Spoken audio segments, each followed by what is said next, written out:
Bom, eu expliquei ao Celso que eu não podia estar numa mesa sobre multilateralismo, porque eu não entendo nada de multilateralismo.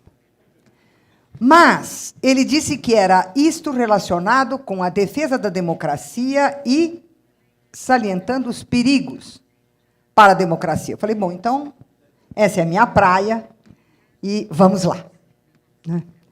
Bom, nós sabemos que o Brasil passa por um momento, não é apenas sombrio, mas trágico, não é um momento dramático, é um momento trágico.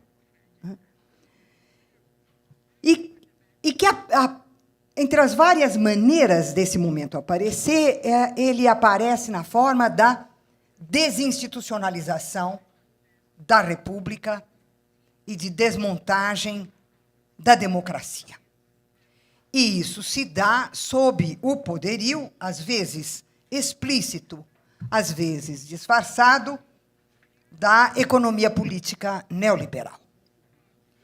Eu gostaria de propor aqui que, para nós entendermos isso que se passa, né, que, do ponto de vista, vamos dizer, da estruturação da sociedade e da política brasileira, e não do ponto de vista das lutas, né, valeria a pena marcar a diferença entre instituição e organização.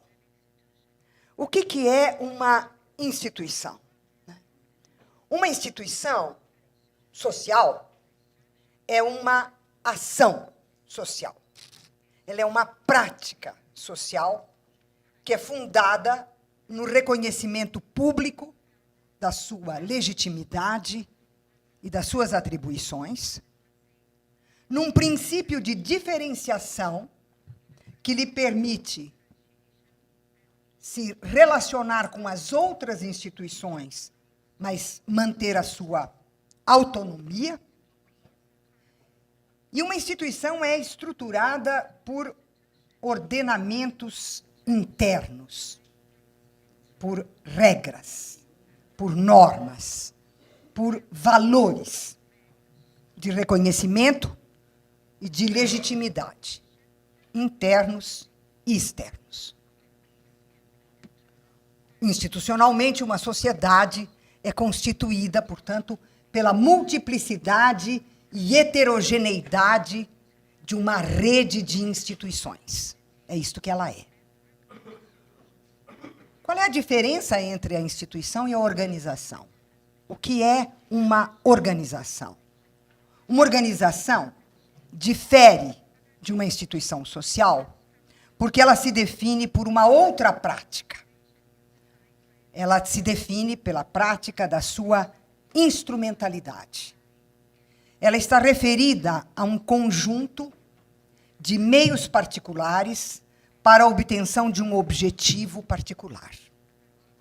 Ela não está, como a instituição, referida a ações articuladas, às ideias de reconhecimento externo e interno, legitimidade interna e externa, mas ela está vinculada à ideia de operação. Isto é, ela se realiza através de meios que são determinados para alcançar um objetivo particular, que é o que a define. Ela é, portanto, um regime no qual imperam as ideias de gestão, planejamento, previsão, controle e êxito. A marca da instituição, pela rede que ela forma com as outras e a busca do reconhecimento e da legitimidade contínuas, é uma temporalidade aberta. A instituição é sempre histórica. A marca da organização é que ela opera num tempo e num espaço pré-determinados e delimitados. Ela tem um tempo efêmero. Ela não tem relação com a temporalidade da história. Ela realiza uma operação e, terminada essa operação, ela termina e a organização propõe uma nova operação sem conexão com a anterior. A instituição é, portanto, o lugar das relações e da continuidade da transformação. A organização é o lugar da fragmentação, da particularização, da não-relação e do efêmero. Ora, o neoliberalismo opera com a organização. Ele opera pela destruição das instituições, e é por isso que nós estamos assistindo à desinstitucionalização do Brasil.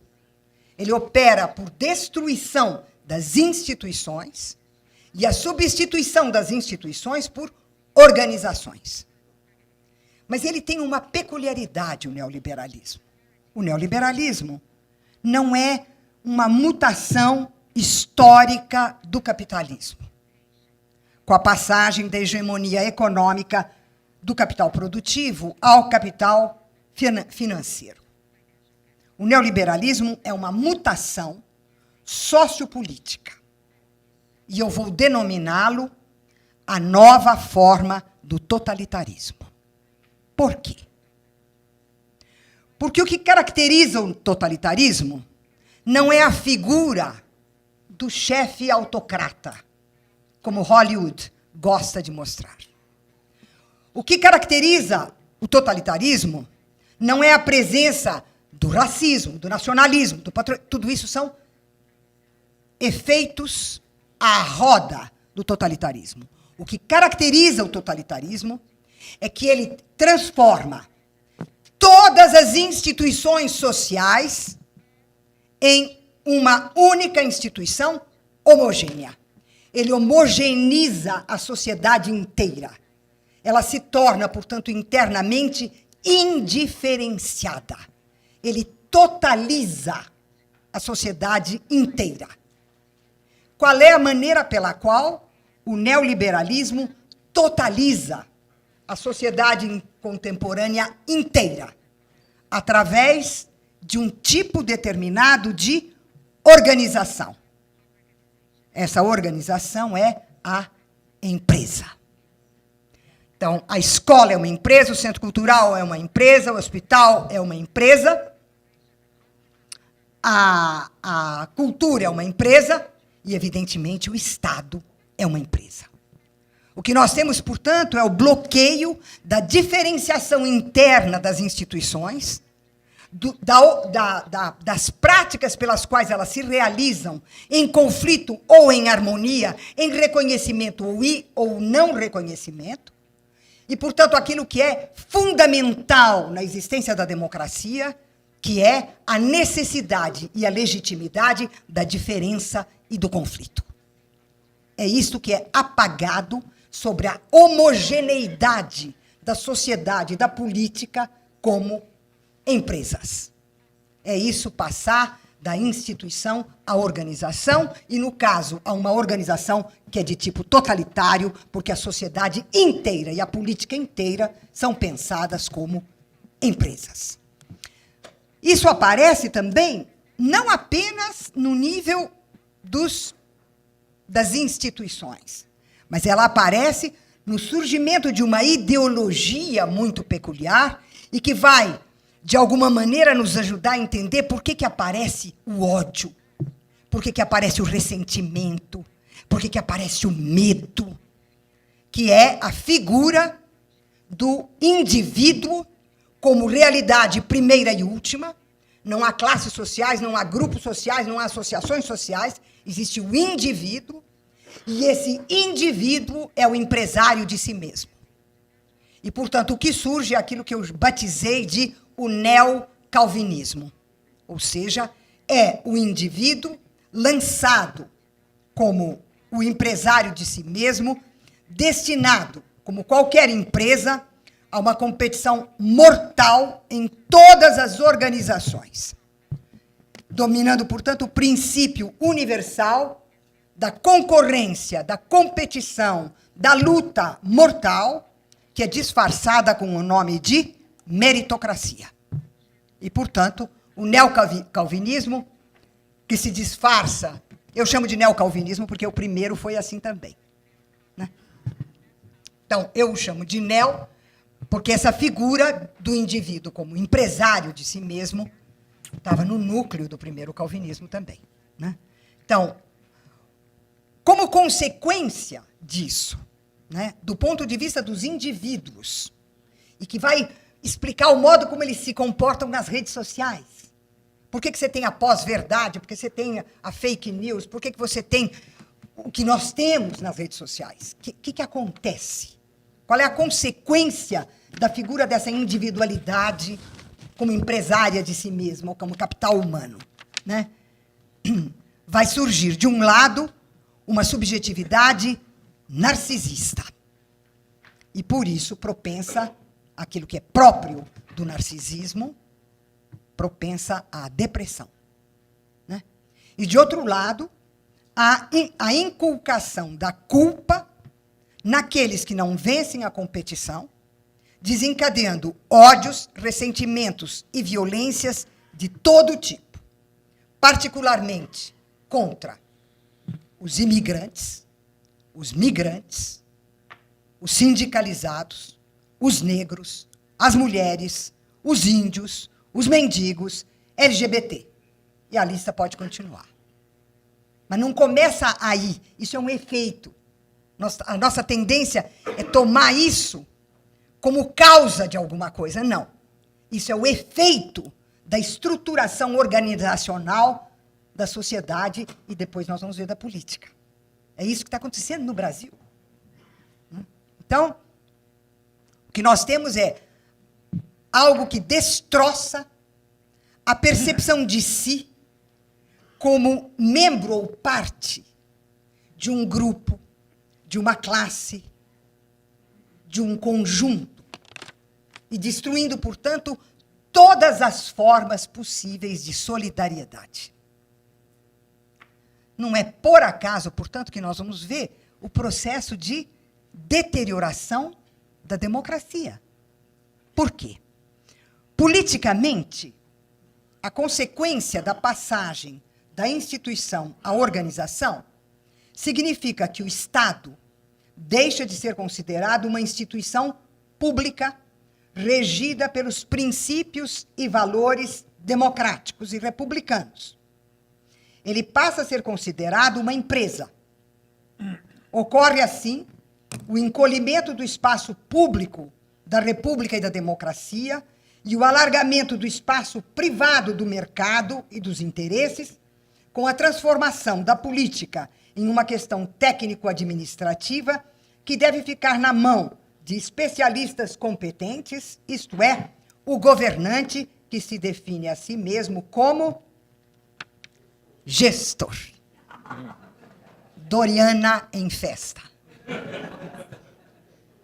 A política neoliberal é a decisão, como mostrou Chico de Oliveira, de destinar os fundos públicos aos investimentos do capital e cortar os investimentos destinados aos direitos civis e sociais.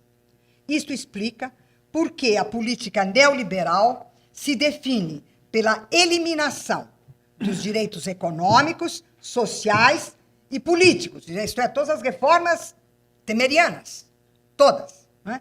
Contra, portanto, pela eliminação dos direitos sociais, econômicos, sociais e políticos garantidos pelo poder público em proveito dos interesses privados, transformando os direitos em serviços definidos pela lógica do mercado, ou seja, ocorre a privatização dos direitos, que são transformados em serviços comprados ou vendidos no mercado, aumentando com isso todas as formas de desigualdade, de injustiça e de exclusão. Assim, a política que está em operação no Brasil corrói e destrói o coração da democracia. Ela apunhala não apenas a república, mas ela apunhala a democracia, porque ela destrói os dois elementos definidores da democracia, o conflito e a criação de direitos. Bom, quais são, então, as consequências? Para nós, e eu acho que para os outros e para o mundo, basta ver o Trump falando. A primeira, evidentemente, é o fim da democracia social, né? Com a privatização dos direitos. A segunda é o fim da democracia representativa. Ou seja, na medida em que a política é vista como gestão, ela deixa de ser encarada como uma prática na qual os indivíduos, vindos do próprio social e escolhidos pelo social, têm a competência para discutir os destinos e os rumos da sociedade. Essa política, que é o núcleo da ideia da representação, desaparece, porque a política é pensada como gestão. A partir do momento em que ela é pensada como gestão, a figura do parlamento perde a sua finalidade, o seu sentido. Ele se torna aquela coisa menor que tem como função policiar aqui e ali os interesses de fulano e de Beltrano e os seus próprios. Mas a função legislativa, tal como ela significa numa república democrática, de democracia representativa, desapareceu, ou está em vias de desaparição no Brasil. Como consequência, eu gostaria de dizer que a judicialização da política, que nós discutimos, já faz um certo tempo que nós temos discutido, nós tomamos a judicialização como se ela fosse a causa de alguma coisa e produzisse determinados efeitos. Não, a judicialização é o efeito da concepção neoliberal da política. Na medida em que a política é pensada de maneira empresarial e como um jogo de interesses privados, como é que no mundo empresarial um conflito é resolvido? Um conflito dentro da empresa ou um conflito entre empresas? Ele é resolvido pela via jurídica. Isso é o mundo do interesse econômico, que resolve todas as suas querelas, os seus problemas, de duas maneiras, e só duas. Pela guerra, mata o outro mesmo, simplesmente, ou pelo universo jurídico da lei. Então, a judicialização que nós estamos assistindo no Brasil não é um destempero de um bando de ignorantes, loucos, malucos, completamente servis. Não é essa coisa desmoralizante. Não é.